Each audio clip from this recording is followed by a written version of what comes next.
The morning of December 17th, 1944, began like countless others for Luftwaffe pilots who still clung to the fading illusion that Germany could somehow clutch victory from the jaws of collapse. Snow drifted across runways. Mechanics cursed frozen tools. Officers barked orders into the wind that cut through coats like knives. But this morning was different, and they all felt it. Something invisible was shifting. Something enormous, unstoppable, undeniable. The sky, once ruled by German eagles, now belonged almost entirely to the Allies. By late 1944, the German Luftwaffe was a shattered ghost of what had been during the Blitz and the glory days of 1940. Fuel was scarce. Aircraft were obsolete. Veteran pilots were dead or captured. And the new replacements, boys barely old enough to shave, were rushed through training so fast that many had never even fired their guns in the air. But on this morning, inside an airfield outside Augsburg, there were whispers, rumors, half-believed stories shared by ground crews and officers who didn't dare speak too loudly. Jet fighters, they said. Real ones. Fast ones. Faster than anything the Allies have. Hitler has a miracle machine. Most dismissed it as propaganda. Germany was full of miracle weapon rumors. Massive tanks, sun guns, V3 cannons, death rays, designed to make the starving, bombed-out population believe the impossible. But at Fliegerhorst Lechfeld, the pilots of Jägerschwader 7, JG7, weren't laughing, because they had seen strange contrails in the sky, because engineers from Messerschmitt had arrived in the dead of night, because the officers suddenly held closed-door meetings that excluded even veteran pilots, and because the base commander, Major Karl-Heinz Eberhardt, was a man who never panicked. Yet today his hands shook. For a 20-year-old Feldwebel Otto Lehmann, it was a kind of morning that made the air taste electric. He'd been flying the battered Bf 109G for months, watching his squad shrivel from 30 pilots to 11. The Americans were everywhere. P-51 Mustangs hunted them like predators playing with prey. Bombers came in endless streams. And fuel allowances were so tiny that some pilots spent more time taxiing than flying. But still, the rumor had him excited. Jet fighters? German jet fighters? Could it be true? At 8:14 a.m., the rumor exploded into reality. A sleek, unfamiliar shape appeared over the runway. Sharp-nosed, twin-engined, metallic, and predatory. It moved with a strange, unnatural grace, not climbing like a piston aircraft, but rising as if gravity had loosened its grip. A sound followed, not a propeller's hum, not the roar of a radial engine. Something deeper, meaner, raw energy compressed into a scream that shook chests and rattled hangars. It was the Messerschmitt Me 262, the world's first operational jet fighter. The pilots froze. The mechanics stopped working. The officers stepped outside, their faces caught between awe and fear. Because for the first time in the entire war, the German Luftwaffe had an aircraft that could not just match Allied fighters, but outrun anything in the sky. The Me 262 soared overhead, banking sharply, leaving a silver arc against the clouds. Where a 109 would have crawled, the jet flew like a bullet. Where a Focke-Wulf 190 growled, the jet shrieked like a mechanical beast from another world. Otto stared upward, mouth dry. One thought dominated his mind. If we had this in 1940, the war would be over with us victorious. But even in his excitement, a darker truth rippled through the air. The jet made another pass, then another, and on the third pass it sputtered. Barely audible at first, then unmistakable.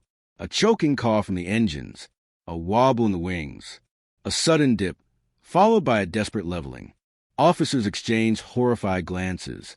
The Me 262 banked, descending rapidly toward the end of the runway. Landing gear extended. Snow kicked up as it touched down far too fast. The pilot fought the controls, skidding wildly before finally bringing the miracle machine to a stop. Crew sprinted toward it.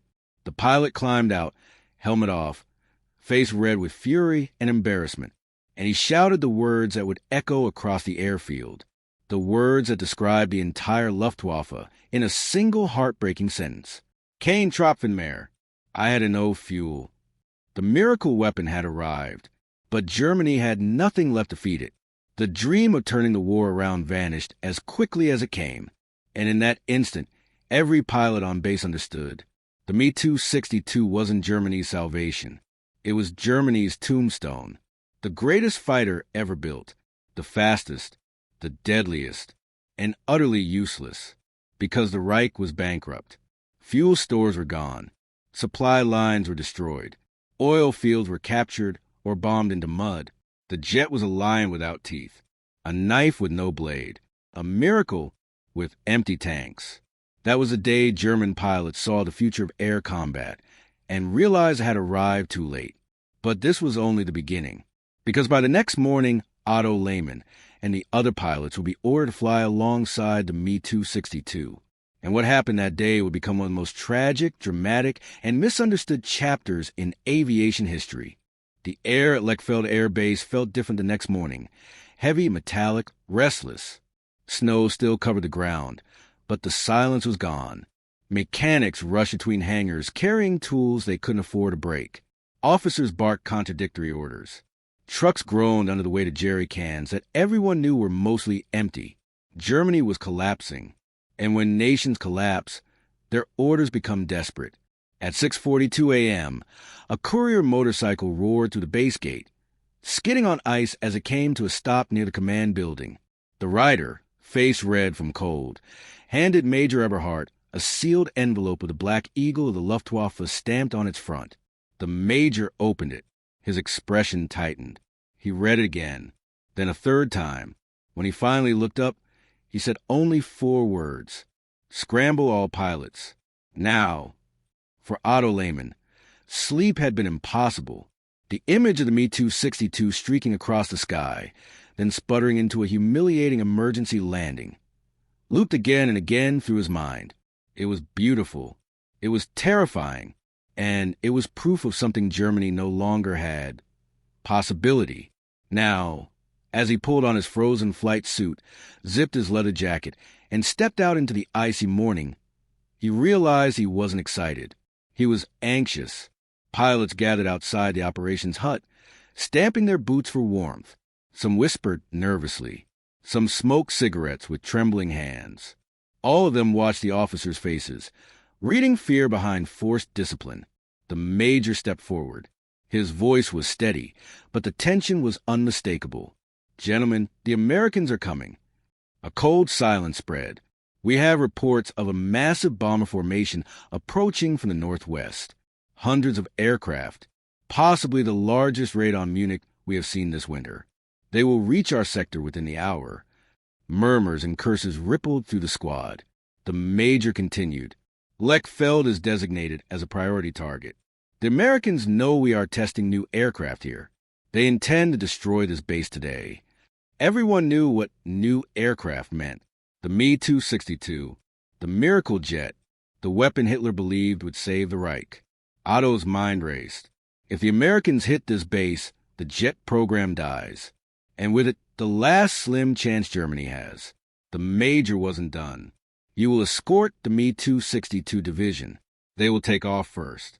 You, in your 109s, will provide cover. Every man froze. Covering jets with piston fighters was insane. You mean, one of the pilots whispered, "We protect them?"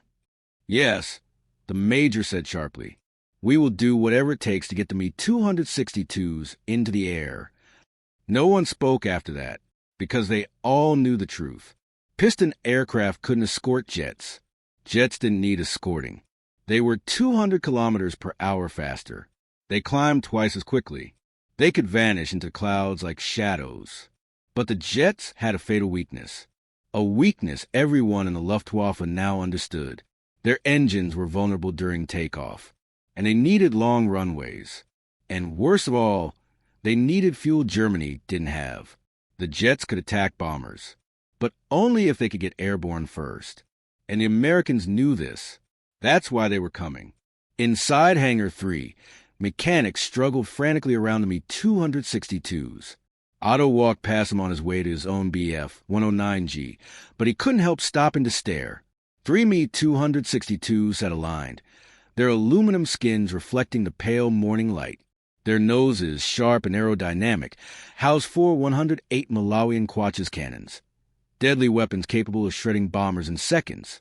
But their engines, their beautiful, experimental Jumo 004 turbojets, were cold, and cold engines meant trouble. As Otto inspected them, he overheard two engineers arguing. "We can't push thrust above 60% during warm-up. There's not enough fuel. We have to. They'll flame out. And if we push too hard, we'll burn the turbines. Then they'll burn. What do you want me to do? Fix physics?" Otto stepped away. His stomach twisted. This was the cost of fighting a war with no resources. The Me-262 was the future. But Germany was stuck in the past. Bleeding, starving, drowning in shortages of everything. Steel, rubber, spare parts, and worst of all, fuel. At 7:12 a.m., a mechanic waved Otto toward his plane, a battle-scarred BF, 109G-14 with patched bullet holes, chip paint, and a radio that worked only when it felt like it.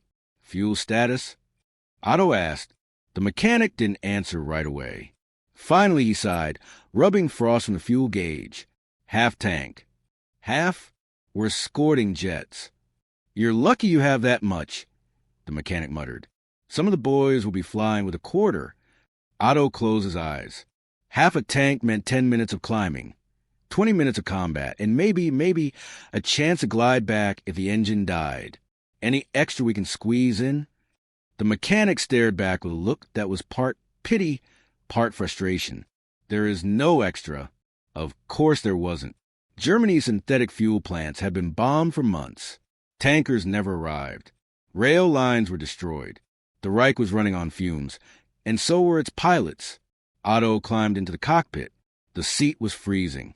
The canopy glass cracked slightly from cold. The engine coughed when he primed it. This was no longer an air force. It was a funeral procession. At 7:29 a.m., an alarm siren wailed across the base. Not a drill, not a test. The real thing. A red flare shot into the sky. Pilots scrambled. Engines roared to life all across the airfield. Rough, uneven, coughing piston engines competing with the deep growling hum of warming jet turbines. The Me-262s began taxiing first, slow and delicate, like predators waking from hibernation. Behind them, Otto and the other 109 pilots followed, trying to look determined but unable to hide the fear in their eyes. Over the radio, the controller's voice trembled. "All units. Bomber stream estimated at 300 plus. Escorts unknown. Possibly heavy fighter cover. Prepare for contact. 300 bombers. Against 3 jets. 11 109s. And barely enough fuel to stay in the sky." Otto swallowed hard. This wasn't a mission. It was a sacrifice. The jets lined up. The 109s lined up behind them. And for a moment, just a moment, Otto felt something strange. Pride. Because even in defeat, even with empty tanks, even with the sky owned by the enemy, they were still fighters, still Luftwaffe, still men willing to rise into a storm that no sane man would face. Over the radio came 2 final words. Jets first. Engines surged. The future of air combat began to roll. And Otto realized the world would never be the same again. The runway at Lechfeld Air Base shook under the roar of the Jumo 004 jet engines. Snow scattered in swirling arcs as the first Me-262 accelerated, its sleek fuselage cutting to the cold morning haze like a blade. The pilots watching from their cockpits felt a mixture of awe and helplessness. This was the future, and they were relics being asked to protect it. Otto Lehmann lowered his canopy, the glass frosting at the edges. His Messerschmitt BF 109G trembled beneath him, not with power, but with age. The engine coughed, sputtered, then growled reluctantly as he advanced the throttle. The smell of fuel, too little of it, was sharp in the air. Ahead of him, the first Me-262 reached takeoff speed. "Got him, Himmel!" Otto whispered as it lifted off with impossible speed. The jet climbed like nothing human, leaving behind a sound that felt more like a physical blow than a noise. It didn't rise. It launched upward, shrugging off gravity like an insult. Seconds later, the second Me-262 thundered down the runway, but this one struggled. The engines whined. Flames flickered. Black smoke belched from the left turbine. The ground crew screamed for it to abort. Instead, the pilot pushed harder. The jet wobbled, skidded, and barely clawed its way into the air, clearing the trailing with what looked like centimeters to spare. A collective gasp went through the base. 2 jets airborne. 1 to go. The third Me-262 rolled forward slowly. Too slowly. Its engines weren't spooling properly. Mechanics chased it along the taxi path, waving frantically. Fuel issues again. Heat issues again. Everything about the jet screamed brilliance and fragility. Otto felt his stomach sink. If the last one can't get airborne, this mission is already lost. The pilot inside the third jet, Oberleutnant Friedrich Hagen, was known for 2 things: absolute precision and absolute stubbornness. He pushed the throttle up. The engines howled but remained unstable. Inside his cockpit, Hagen growled, "Come on, you damn machine, don't embarrass me now." He released the brakes. The Me-262 crawled forward, gathering speed only reluctantly. Otto watched it from his 109, his breath fogging the inside of the canopy. Please, just fly. Halfway down the runway, the left engine coughed. At 3/4, the right engine surged dangerously. At the end, just when everyone thought it would abort, the Me-262 lifted into the air, slowly, shuddering, climbing like a wounded falcon rather than a predator. But it flew. 3 jets. 3 miracles, barely held together by faith and desperation. Now it was the piston fighter's turn. Major Eberhardt's voice cut in over the radio. 109s, line up, launch immediately, climb to 2,000 meters, and form a defensive arc for the jets. Move, move. The command snapped through the pilots like a shockwave. Otto advanced his throttle. The BF 109 shook violently, nothing like the silky rise of the jet, but it obeyed. He raced down the runway, snow blasting past the canopy, and pulled back. His plane lifted sluggishly into the sky, engine straining. Behind him, 10 other 109s took off in quick succession. Their formations were loose. Too loose. New pilots, inexperienced, frightened, undertrained. But they were all Germany had left. As Otto leveled out at 2,000 meters, the horizon ahead filled with dark shapes. Dozens, hundreds, a moving wall, the American bomber stream. They flew in perfect, terrifying precision, lines of B-17 flying fortresses and B-24 Liberators stretching from horizon to horizon. Their silver bodies gleamed in the morning sun, and their contrails formed white scars across the sky. This was an attack. It was an airborne empire, a civilization of metal descending upon Germany. And with them came the P-51 Mustang fighters, sleek, confident, deadly, the best piston aircraft in the world. Otto's breath caught in his throat. They were outnumbered at least 20 to 1. A voice crackled over the radio. "Hagen, from the third jet. All units, enemy fighters at 4 o'clock high. Multiple Mustangs descending. They see us." Of course they did. The Me-262s were too unique to miss. The Americans had been hunting them for weeks. Otto tightened his harness. His engine choked once at full power, bad sign, then steadied. He opened the throttle anyway. He was a Luftwaffe fighter pilot. This was what he did, no matter how hopeless. The formation of Mustangs began to fan out, dropping altitude, and a sweeping arc sunlight flashed off their polished wings. They looked like predators circling prey. Jets, brake left.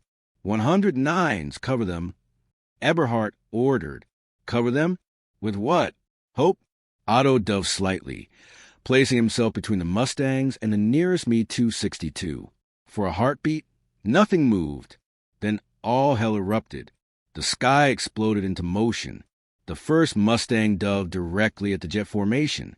Its 8 guns lit up like tiny suns, spewing a stream of tracers. Hagen's Me-262 rolled sharply left, evading by pure instinct and gravity advantage, climbing in a streak of acceleration that the Mustang could not hope to follow. Hagen's voice crackled over the radio. "You can't catch me, you bastards." He was right. The jet shot upward, leaving the Mustang behind in stunned confusion. The second Me-262 zoomed toward the bomber formation at incredible speed. It passed Otto so quickly that the airflow buffeted his 109 violently. The jet pilot opened fire. Explosions blossomed in the heart of the bomber stream. One B-17 peeled out trailing smoke. Another lost an engine. A third staggered in its formation. Gasps and cheers erupted on the German radio frequency. The Me-262 was proving itself. Against bombers. It was a god of death. But Otto had no time to celebrate. A Mustang latched onto his tail. He jerked his stick right, then left, diving hard. The Mustang followed relentlessly, its gun stitching lines of fire through the air. Bullets ripped through Otto's left wing. Warning lights flashed on his panel. His engine sputtered. Not now. Please, not now. He rolled into a corkscrew dive, the G-forces slamming him into his seat. The Mustang stayed glued to him. Then the voice of his wingman, Erich Voss, shouted, "Otto, pull right." "I've got him." Otto yanked right. Voss fired. Tracer rounds tore through the Mustang's wing. The American peeled off smoking, but still flying. "Thank you, Erich." Otto gasped. "Don't thank me," Voss said grimly. "Thank whatever fuel is left in this thing." Meanwhile, the third Me-262, the unstable one, ran into disaster. Its left engine flamed out mid-climb. A trail of black smoke poured behind it as it lost altitude. The pilot fought to restart the turbine, but restarting a jet engine in midair was almost impossible. A Mustang spotted the falling jet. "Hagen, brake! Brake!" Otto screamed over the radio. The Mustang dove. Hagen tried to bank. But with only one engine, the jet responded slowly, too slowly. Gunfire tore into the sleek silver fuselage. The canopy shattered. The jet rolled onto its side, and with a final sorrowful arc, it plunged into the forest below in a flash of fire. Everyone saw it. Everyone felt it. Another miracle gone. Another hope destroyed. For a moment, Otto's breath caught in his throat, but he couldn't mourn. He couldn't hesitate, because above him, the Mustangs were regrouping, and the bomber formation was still pushing toward Munich. The jets had drawn blood, but they were alone. The 109s were dying in the sky, and fuel gauges were dropping fast. Otto looked at his gauge. Quarter tank, then less, then flashing. How are we supposed to win a battle when our war machines die of thirst before the enemy kills us? He tightened his grip on the stick. Whatever the odds, whatever the cost, he would fight until the engine quit, because that was all he had left. The morning of April 19, 1945, begins with sky that looks innocent, too innocent. A faded blue canvas, thin clouds drifting like ghosts, the sun rising without urgency.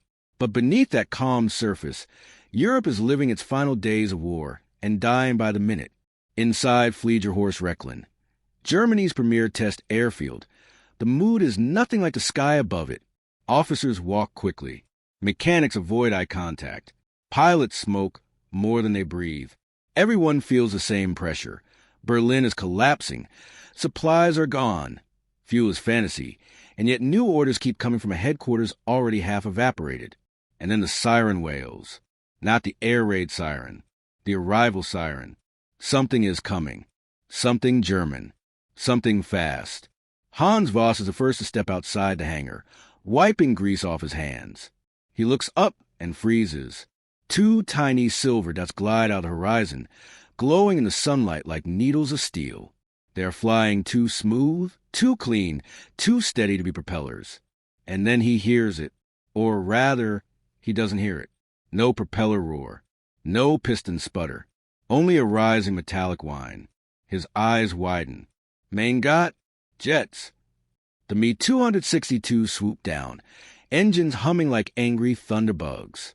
Even among dying resources, broken armies, missing fuel convoys, somehow, someone managed to get two jet fighters airborne. The ground crew runs out to the runway as the jets touch down in perfect formation. Tires screech. Dust kicks up. Engines wind down with a futuristic sigh. For a moment, everyone forgets the war. Everyone forgets they're losing. For this single breath, Germany looks invincible again.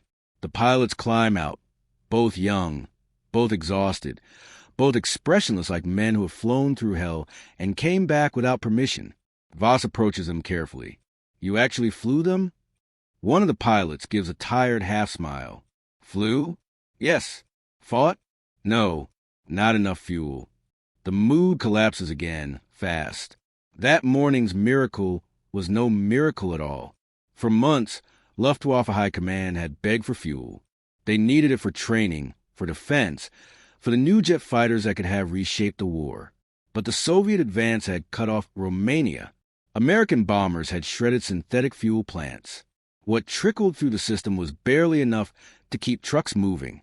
The Me 262 program was still alive only because Hitler kept dreaming of a wonder weapon, the jet that would destroy Allied bombing fleets in minutes. But dreams don't run on fumes. The two pilots, Oberleutnant Keller and Feldwebel Brandt, had taken off from a scattered, half-bombed airstrip with fuel tanks barely above minimum flight level. They flew south toward expected American bomber routes, hoping, almost praying, to find something before their gauges hit red. But the sky was empty. The war was ending. The Allies dominated everything. With no targets, no fuel, and no opportunity, they returned. The jets could have changed history, if history still had time left. Inside the operations hut, a dim lantern sways overhead. Maps cover the walls, most outdated, most meaningless now. Keller stands beside the table, helmet tucked under his arm, face streaked with sweat and frustration. Colonel Hartmann enters, uniform wrinkled, eyes red, voice low and steady like a man who hasn't slept in days. Well, he asks. Keller answers with a single sentence. They're the future. Her Oberst, but the future came too late. No one speaks. Outside, mechanics tap fuel tanks, measuring the remaining drops like they're gold. Because they are more valuable than gold, more rare than hope. Hartmann rubs his forehead. How much fuel do we have for another sortie? Voss shakes his head. Barely enough for one takeoff. Not enough for landing. Hartmann exhales slowly. Jets that cannot be flown. Weapons that cannot fire. A war that cannot be won. Later that evening, the officers gather near the airstrip. The sun sets low, washing the base in orange light. The jets sit at the center like sleeping steel predators, dangerous but starving. Keller watches them with something between love and hatred. This is the best aircraft ever built, he mutters. And we can't even start the engines. Hartmann steps beside him. You did well today. Keller shakes his head. I did nothing. You kept them alive. That's something. But both men know the truth. The jets won't survive the next week. American ground forces are closing in from the west. Soviets are closing from the east. Fuel depots are gone. The war is a shrinking circle. That night, Hartmann gathers the remaining pilots. We have one last option, he says. We hide them. Shock spreads across the room. Hide! Keller snaps. Sir, they belong in the sky. Hartmann slams his fist on the table. And without fuel, the sky will kill you before the enemy does. Silence. He points at the map, at a nearby forest, thick and unbombed. We tow the jets there. Cover them. Preserve the technology. If Germany falls, at least the knowledge survives. No one disagrees. No one agrees. They simply accept the dark truth. These jets will never fly again. At midnight, the operation begins. With engines off, the Me-262s are hooked to trucks running on wood gas generators. Primitive, smoky, slow. The convoy crawls along dirt paths. Soldiers push from behind. Wheels sink into mud. Every branch that scratches the fuselage feels like an insult. One mechanic whispers, almost to himself, this is not how legends should move. But legends rarely get to choose their endings. The jets are pulled deep into the forest. Camouflage nets are thrown over them. Branches cover wings. Engines cool for the final time. In 20 years, a historian will find them. In 40 years, they will appear in museums. In 80 years, they will be studied by engineers who marvel at their design. But tonight they disappear. Not destroyed. Not captured. simply hidden from a world that arrived too late for them. At dawn, Keller returns alone. He stands in front of the camouflage jet. He runs his hand over the smooth metal. He closes his eyes. He whispers, "You should have changed the world." Then he turns away and walks back toward a war already ended without him. Behind him, the jet rests silently. A masterpiece, a miracle, a weapon with no fuel, a future trapped inside a past, a reminder that sometimes history's greatest machines arrive not too early, but too late. The sky over southern Germany had grown calm, almost peaceful, a deceptive serenity masking the chaos that still festered below. Bomb craters scarred the countryside, burned-out vehicles littered once busy roads, and refugees moved silently in shadows, carrying what little they could salvage. Yet amidst this quiet, the remnant of the Luftwaffe clung to the echo of metal and flame, the roar of engines, the flash of tracer fire, the shriek of jet turbines that had only briefly touched the sky. For the surviving pilots, every day had become a contest between hope and despair. Fuel shortages, Allied air dominance, and the relentless collapse of Germany's infrastructure had reduced them to shadows of the men who had once painted their victories across Europe. They flew fewer sorties, risked more for less, and prayed that the miracles of technology might yet bend fate in their favor. Otto Lehmann sat hunched in the cockpit of his Bf 109, the fuselage riddled with small pockmarks from American tracer fire. His hands shook, though not from fear. He was numb. Around him, the wreckage of aircraft told the same story. Courage overwhelmed by circumstance, skill outpaced by technology, lives claimed by a war Germany could no longer fight effectively. The Me-262s, once heralded as a future of aerial combat, had been hidden, their potential unrealized. The pilots who had flown them whispered tales of miraculous speed, of a world the Allies had yet to see, of machines that could have changed the outcome of entire campaigns. But those stories were tainted by a bitter truth. Germany could not sustain miracles without the fuel to power them. Major Eberhardt reviewed his logbook that evening. Each sortie recorded a stark balance sheet of triumph and loss, minor successes shadowed by catastrophic failures. Enemy bombers reached their targets, jet engines failed midair, and piston fighters ran dry over forests and fields. The page stared back at him like a grim testament to futility. The mental strain on the pilots was immeasurable. Otto's squadron gathered around the small fire in the mess hall, the warmth of flames doing little to thaw their frozen spirits. They spoke quietly, hesitant to voice the raw truth. Feldwebel Brandt, the youngest among them, finally broke the silence. "Do you ever wonder," he said, "if it would have been different if we'd had fuel? If we'd had numbers?" The room was silent. Each man understood the weight of what was left unsaid. They had flown against a sky dominated by Americans, without the means to defend themselves fully. They had witnessed the birth of technology that outclassed anything they possessed, yet could not wield it. They had been men sent into a battle whose rules had already been rewritten. Otto stared into the fire, imagining the sleek Me, 262 cutting through a formation to be 17s with ease. He saw it and he felt it: power, speed, invincibility. And he felt the crushing frustration of being too late. History had arrived at the precipice, and he had been left behind. Elsewhere, the Allied commander surveyed the theater with clinical detachment. Intelligence reports had noted the emergence of German jets, but reconnaissance confirmed their limited deployment. The Allies had underestimated them initially, but they had learned quickly. Germany's ability to project force was crumbling, and the jets, though formidable, were isolated and undersupplied. Air Marshal Jimmy Doolittle reviewed mission reports. His handwriting cut across the page like a scalpel, noting losses inflicted by the German jets, but emphasizing strategic irrelevance. "The Luftwaffe is finished as a coherent force," he wrote. "Even their technological marvels cannot compensate for lack of fuel, training, and numbers."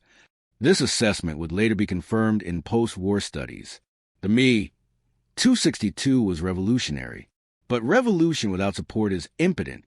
Without infrastructure, without logistics, without fuel, even the most advanced aircraft becomes a monument to lost potential. The remaining pilots, including Otto, flew sporadically over forests, rivers, and abandoned towns. Each sortie was an act of defiance, a statement of perseverance against inevitable defeat. Sometimes they intercepted Allied aircraft. Sometimes they were chased off before they could even reach engagement. Each flight was a gamble, on survival, on opportunity, on the hope that their machines might somehow make a difference. One morning, Otto climbed into his 109 with only half a tank. The engine sputtered violently as he taxied, but he refused to wait for better conditions.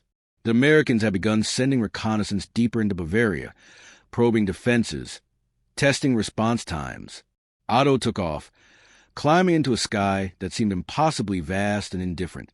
For a brief moment, he felt alive in the purest sense, a fighter in the air, part of a legacy he could scarcely hope to preserve.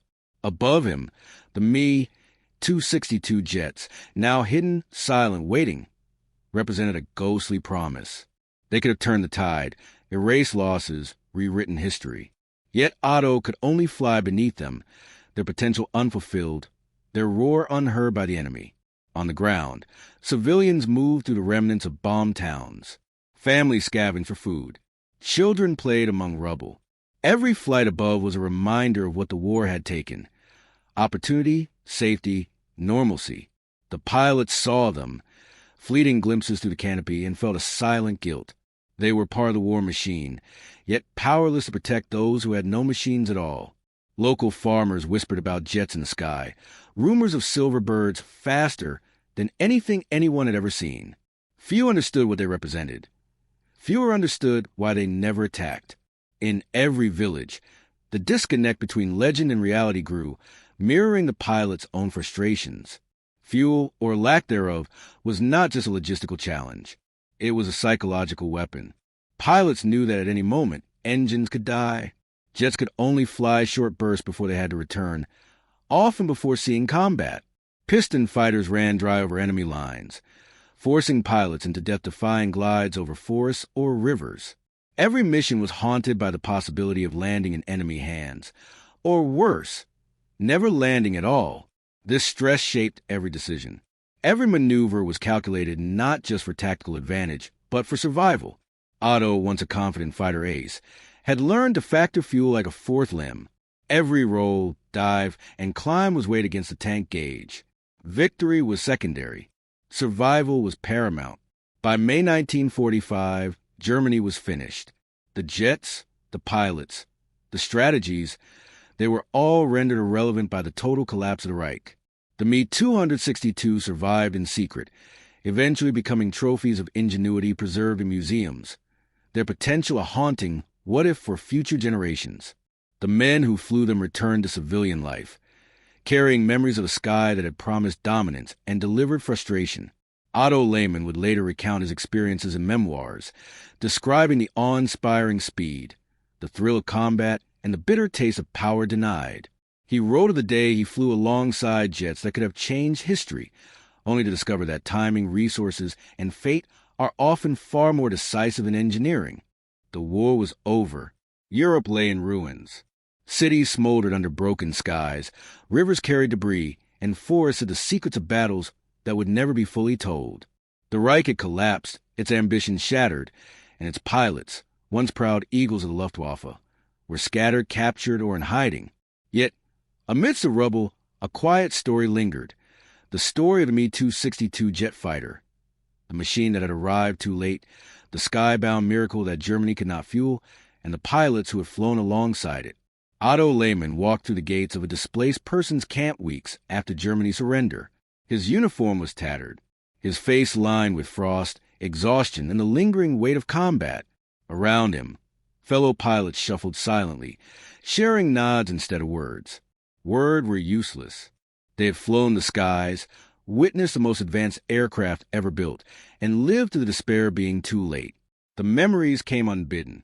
Takeoffs, maneuvers, the jet engine screaming above him, tracer fire streaking the sky, bombs dropping in distant towns. But always, the same bitter truth. The Me-262 was unmatched, but Germany had no fuel to power it. The sky had been theirs, theoretically, yet unattainable. One evening, in the quiet of the camp, Otto sketched the Me-262 on a scrap of paper. Every detail: sharp nose, twin engines, sleek wings. He imagined it climbing into a clear blue sky, unstoppable. For the first time since the war began, he smiled. Not because the war was over, but because he had seen the future. The Americans and British were astounded when they discovered the Me-262 after capturing airfields. Intelligence officers and engineers pored over the aircraft. They marveled at the jet engines, the speed, the potential. To them, it was not just a plane. It was proof that Germany had been capable of innovation, even in collapse. Its design would influence future generations of fighter jets, shaping the dawn of the jet age. But in 1945, for those who have flown it, the Me-262 was more than metal. It was a symbol of hope denied, a weapon whose promise had been snatched away by circumstance, logistics, and the relentless reality of total war. Keller, Brandt, Otto, and others who survived the war carried heavy memories. Each recounted the day they first saw the jets, the awe, the fear, the exhilaration, and the emptiness. Every sortie had been a lesson. Speed could not compensate for lack of resources. Technology could not replace preparation. Talent could not overcome exhaustion. And sometimes, even the most revolutionary machines were powerless against the tide of history. Yet, the pilots also understood the privilege they had. They had flown something that no other human had ever touched. They had experienced a fleeting dominance that would live forever in the annals of aviation history. That memory, bittersweet as it was, became their personal victory. Post-war, engineers in America and Britain dissected the Me-262. Every component, every jet turbine, every aerodynamic curve was meticulously studied. The aircraft became the foundation of the modern jet age. Its lessons influenced designs from the F-86 Sabre to the British Meteor and beyond. In a sense, the Me-262 fulfilled its destiny, not in combat glory, but in shaping the future of aviation. Yet historians always note the paradox. Had Germany maintained sufficient fuel, training, and numbers, the Me-262 might have altered the final year of the war. But in reality, innovation alone could not stop a crumbling nation. Logistics, strategy, and timing dictated the outcome. For the pilots, this was an eternal reminder. Skill and technology could touch greatness, but fate and circumstance dictated survival. Otto often revisited the airfields where he had flown. Grass now covered runways once scorched by explosions. Trees had reclaimed hangars. Silence reigned. Occasionally, he would see a glint of metal beneath a tarp. The skeleton of Me-262, preserved yet silent, a ghost of speed and power. He would climb into his old 109 once, taxi along the faded runway, imagining the roar of the jets next to him. He flew alone, under a sky that seemed too vast for memory. And in that solitude, he understood a profound truth. War does not remember the unflown potential, only what survives, what reaches history, and what is recorded in human memory lasts. The Me-262s had survived, but not in battle. They survived in silence, in shadow, and in the minds of those who had touched their engines and felt their power. That legacy was perhaps more enduring than any mission could have been. In the decades following World War II, the story of the Me-262 became legendary. Books, documentaries, and museum exhibits recounted the brilliance of the jet and the tragedy of its deployment. Scholars debated endlessly. Could it have saved the Luftwaffe? Could it have changed the war? Could the pilots have altered history if only they had more fuel? The answers remained hypothetical. What mattered more was a lesson. Technology without logistics is impotent. Innovation without strategy is meaningless. And heroes, no matter how skilled, are only human. For Otto and his comrades, the war was over, but the lessons endured.